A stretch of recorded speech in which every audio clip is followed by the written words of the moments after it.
And the third thing we have to teach young people to get them to be conservatives is virtue. Now, virtue is not a word you can use with people. Think of virtue and they think of prudence and chastity, and they think virtue means not having sex till you're, 70. But that's not what virtue is. Virtue is very simple. Virtue is just don't be a jerk, man.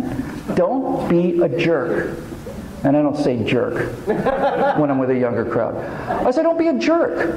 Virtue just means do what you say you're going to do. Don't cut in line on the freeway. Pay your bills. If you say you're going to be someplace, you promise somebody you're going to be there to help them move, be there. Don't be a jerk. That's virtue. If you really want to boil virtue down, virtue is actually very simple.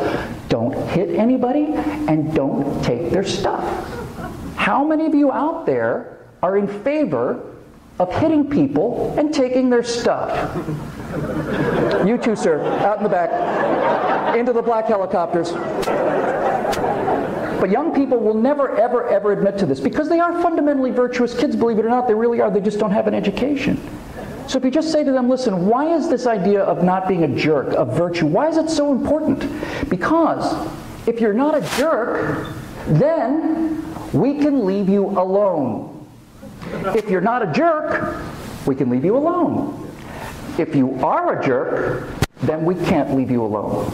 If you are a virtuous people, if you do the right thing for the right reasons most of the time, then we can let you go and be on your own. But if you hit people and you take their stuff, that means we have to have TV cameras and policemen and judges and lawyers and prisons and prison guards and penalties and all of this other stuff.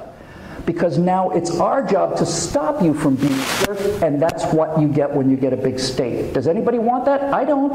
I want to be left alone because most of the time I'm not a jerk. Sometimes I'm a jerk, but not most of the time. Freedom, wealth creation, and virtue. Leave me alone. It's your stuff. Don't be a jerk. They get it. And now you've got a room full of the most liberal college kids in the world suddenly realizing they're conservatives. They're conservatives. Of course they're conservatives. Everybody's a conservative.